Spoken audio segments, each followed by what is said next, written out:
Ayun, so good evening sa inyo guys. Ngayon po ay November 10, 2021. So pullback po yung ating index. So nag-close tayo 7,375.68. Tapos medyo malakas yung pullback ng majority ng ating blue chips kasi halos lahat po sila is namula ngayong araw na to. So nag-loss po yung ating index ng negative 0.89%. Pero meron pa rin naman tayong net foreign buying sa kanya na more than 500 million. Ayan. So overdue siguro sa correction yung ating market kasi simula nung nandito tayo sa level na to, itong dalawang malaking red candle na nakita natin, dire-direction naman ang umakyat yung ating index. So profit taking muna yung ating mga kasama naman sa kanya. So anyway, ang pinag-usapan siguro sa ngayong araw na to is ito pong follow-on offering listing date po nitong si SGP. So nakita nyo naman, wala kasing flooring yung kanyang price action kaya nag-drop siya ng more than 96%. Ayan, so pag-usapan po natin yan.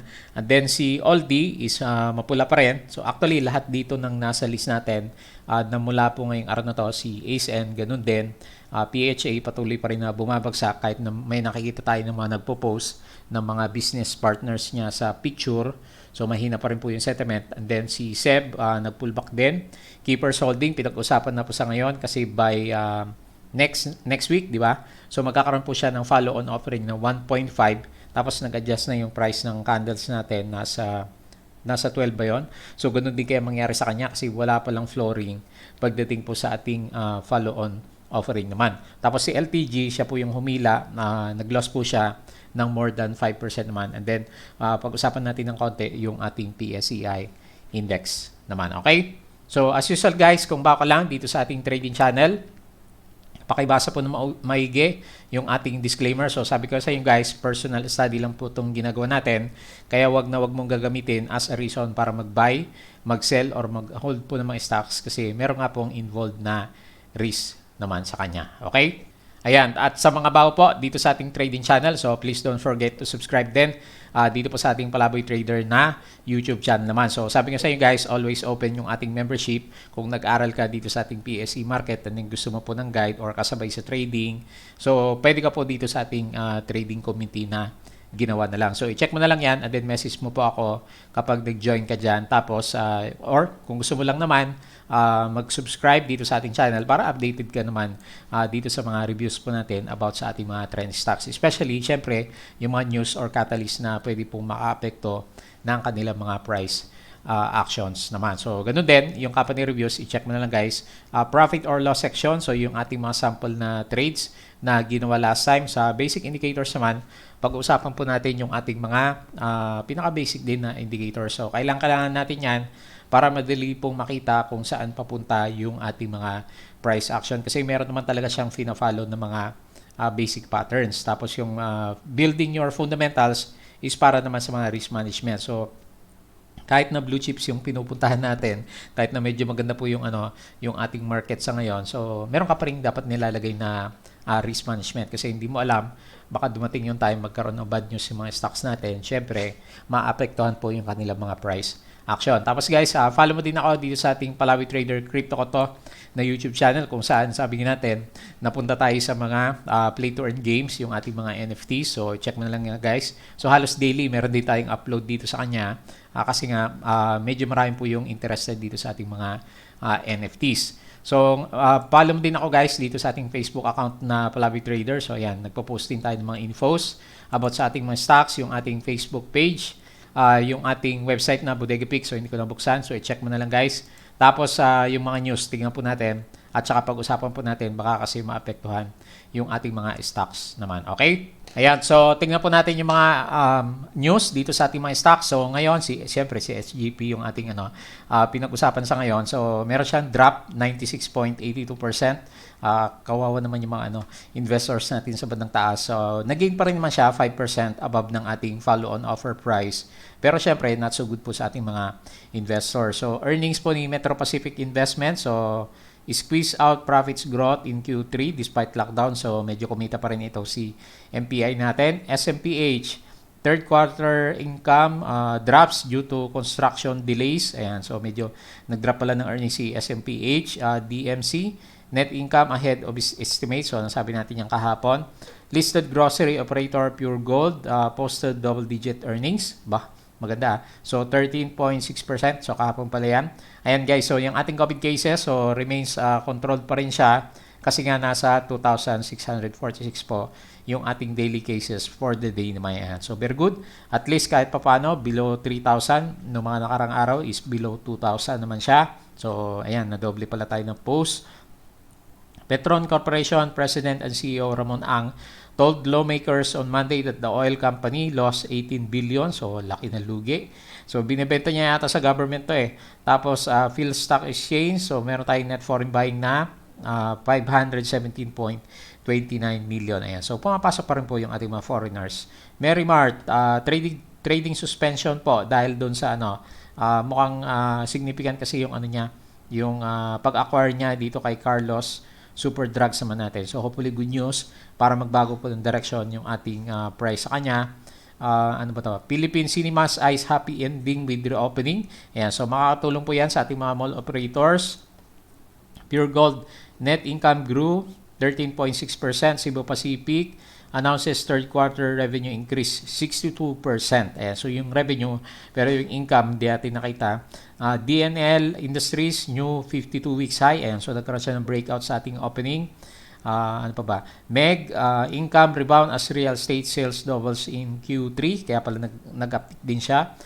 Globe Telecom, new all-time high. Ayan. So, Bull was authored to approve the private placement of certain individuals of up to 700 million shares at a subscription price which shall... Ayan. So, hindi ko nakita yung, yung thread nito. So, mukhang good news to kay Bull natin. FNI will now own 100% of FNI Steel Corporation. So, matagal na itong news na to. Third quarter GDP plus 7.1%. So, very good nga. Pero ngayon is pullback day natin dito sa ating PSE market. So, market day ngayon. Bull, get shareholders consent on the share issuances. So, mukhang may nag-subscribe sa kanya. LBC injects funds to unit. Petron book 4.99 billion consolidated net income. Ayan, so kumita pa rin naman siya pala. Merrimart buys into Carlos Super Drugs. So yan po yung dahilan kaya siya na-suspend. Stock commentary, Merrimart stock suspended. Ayan, so galing kay Philstar natin yan. Full subscription on SGP FOO. SGP's follow-on offer was fully subscribed. Ayan, so very good kasi 1.5 peso lang, kay SGP pala to yung sinasabi ko is si keeper natin. Surtech Holdings Corporation amends 17 million preferred shares offering. Ayan, so meron na naman siyang mangungutang na naman itong si Surtech natin. The only shareholders that have anything to complain about are those that ditched their stock during the early COVID-19. Ayan, so si Jollibee yung pinaka-picture natin. DNL is okay siya based doon sa discussion. Ayan, so yung suspension ni Merrimart natin gawa po ng Carlos Super Drugs. So yun po yung mga nakita natin for the day. So hopefully kasama po yung mga stocks na hawak mo naman kasi sabi nga natin yung mga news na yan or catalyst nakakaano kasi yan nakaka-apekto dito po sa ating mga galawan naman sa kanya. Ayan. So anyway, tingnan natin yung ating stocks. And then guys, check mo yung ating Patreon. Sabi natin hanggang Thursday, hanggang bukas na lang po siya. Sabi ko sa inyo kung gusto mo ng guide dito sa ating PSE market. So i-check mo na lang po yan. So may kanya-kanya po tayong levels na nilagay. So baka makatulong po ako sa yung trading journey naman natin. Okay? So pag-usapan natin yung ating pinaka-index. Refresh natin siya para hindi siya mag-close mamaya. So very bad po yung nangyari dito sa ating mga blue chip index kasi makita mo naman malakas po yung mga drop. So halos rather, lahat po ng indices natin na mula kaya nga nag-close tayo negative 0.89%. Pero yun nga, ang perception ko naman sa kanya guys is parang profit taking lang siya kasi meron pa rin pong net foreign value is nasa 517 million. So kanino kaya nagpuntahan yan? So sina Globetel, Aboitiz, Bloom, Metrobank, Mer at saka CAP lang po yung umakyat yung price action. So 37% yung participation ng foreigners, baka locals yung nag-take profit sa kanya. So 63% kasi tapos medyo malakas kasi yung yung traded value po natin, umabot siya ng 9.3 billion. Ayan. So hindi maganda kasi lahat ng ng indices po natin is nagbagsakan po yung kanilang mga price action. So hopefully mag-recover tayo kasi tingin ko naman ito gawa ng sentiment po sa global markets naman natin. Okay? So tingin tayo dito sa ating charting. Ayan, so medyo nauntong nga po tayo sa kanya. malapit sa 7,500. Akala ko sa 7,500 pa siya magkakaroon ng untog, pero yun nga, nagkaroon na po ng profit taking kasi ilang araw na rin na dire-diretso po na umakyat yung ating indices. So anyway, normal naman yan. Meron talagang pullback, especially marami po sa mga stocks natin is maganda po yung kanilang mga galawan. So pagdating sa mga negative news, wala naman na tayo nakitang iba pa sa kanya. So hopefully, pullback nga lang po talaga yung nangyari ngayong araw na to. So yung ating COVID cases, mababa. So 2,005 na lang po yung ating 7-day average. Pero baka tumaas yan bukas gawa nga ng more than 2,000 cases tayo for today. So pero anyway, controllable naman siya. And then yung ating major indices, so ayan nagko-correct pa rin sila hanggang sa ngayon. Ayan. So medyo mapula dito sa US, pero maliit lang din naman yung binabagsak. Pero ngayon, pabagsak pa rin po yung kanilang direksyon. So makita mo, European is mapula. Ayan. So lahat naman, makita mo dito, wala halos nag-gain dito sa ASEAN at saka dito sa ating European at saka US markets naman natin. Okay? Tapos dito po sa ating cryptocurrency, ayan, so medyo may pullback din sila. So halos lahat po tayo. So kahit pala dito sa cryptocurrencies natin, medyo mapula. So pero mas maraming green yata sa kanila, no. Anyway, si Bitcoin po natin, saka si Ethereum, ayan. So nagko-correct po yung mga major na cryptocurrencies naman natin. Ayan. So nag-drop yung Solana natin ng negative 1.42%. Pero wala naman tayo nakitang masyadong negative news naman sa kanya. Okay? So balik tayo dito sa ating mga stocks. Pag-usapan natin ng konti yung galawan ng ating mga trending stocks. So unahin natin si SGP. Ayan. So pumasok na po yung kanyang mga shares. Hindi kaya yan yung 517 million natin. So actually not so good pag titignan mo. So ang laking discount na nga niya last time 386. Pero yun nga kasi wala tayong rule pala sa sa flooring po pagdating sa follow-on offering. Kaya i-check mo si baka ganyan din puntahan ni ni Keepers Holdings natin. So, tingnan po natin by next week naman yung galaw niya. So, not so good. Actually, ayoko maglagay ng mga support sa resistance sa kanya kasi hindi ko pa rin naman alam So, isang candle pa lang yan, guys.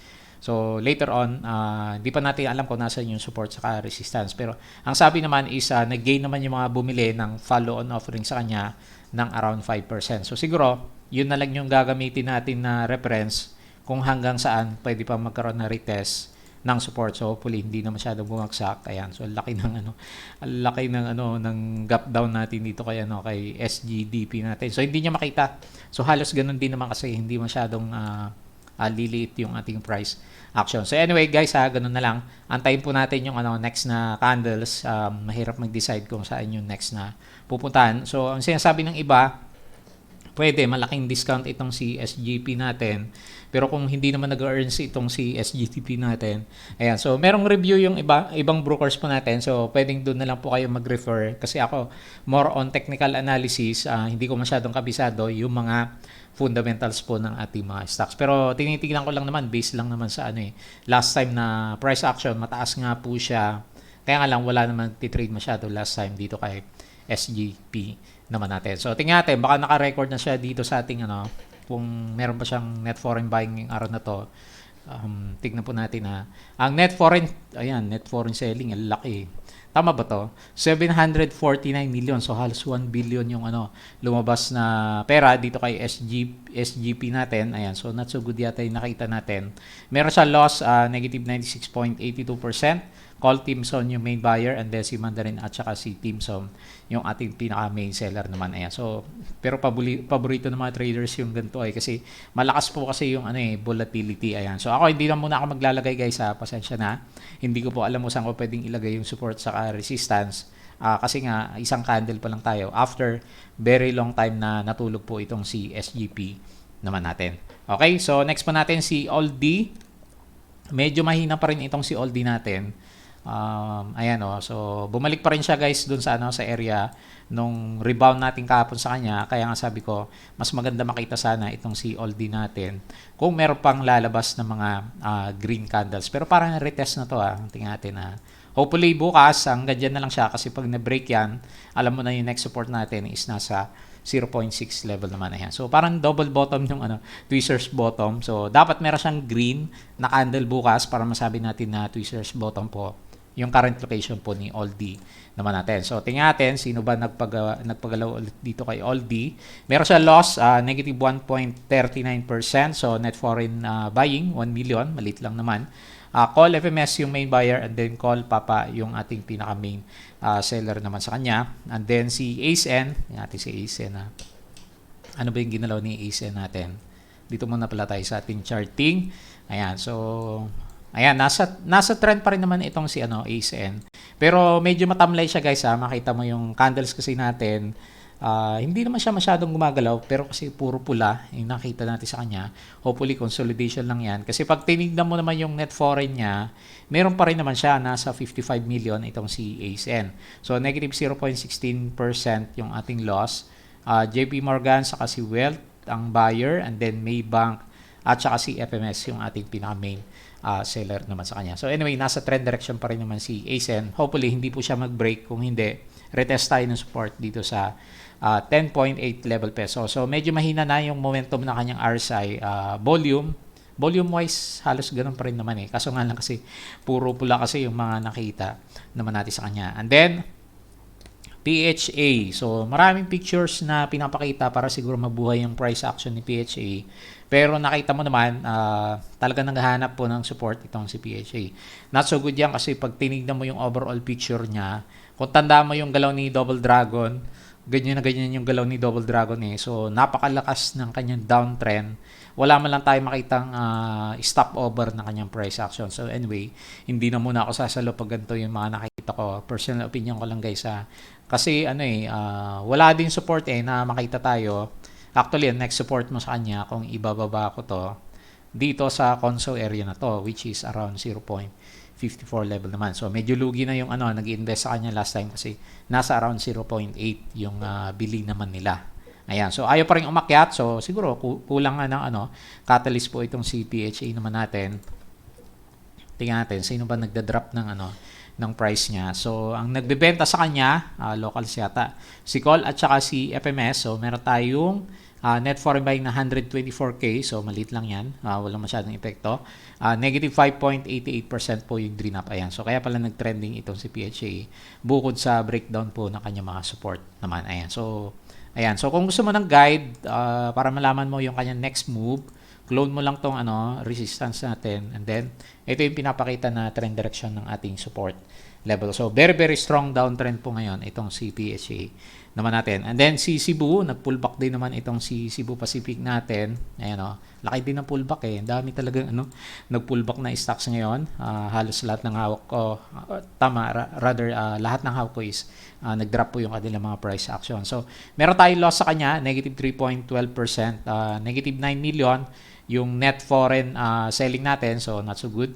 Aurora Call yung main buyer and then Call CLCA yung ating pinaka main seller naman sa kanya. So ito yung nilagay natin, di ba? Ba't kaya hindi na save yung yung nilagay natin ng isang araw, tapos yung support is pwede na rin naman support yung current location or dito. Or kung gusto mo kasi malapit na, balik tayo dun sa breakout area natin at 46.74. So na pala siya kahapon, di ba? Overbought na itong si SEB natin. So anyway, ganyan talaga. Wait na lang ulit sa galawan po nitong si SEB. So maghanap muna siya ng support. Nandiyan pa rin naman yung volume, makita mo naman laki ng volume na to.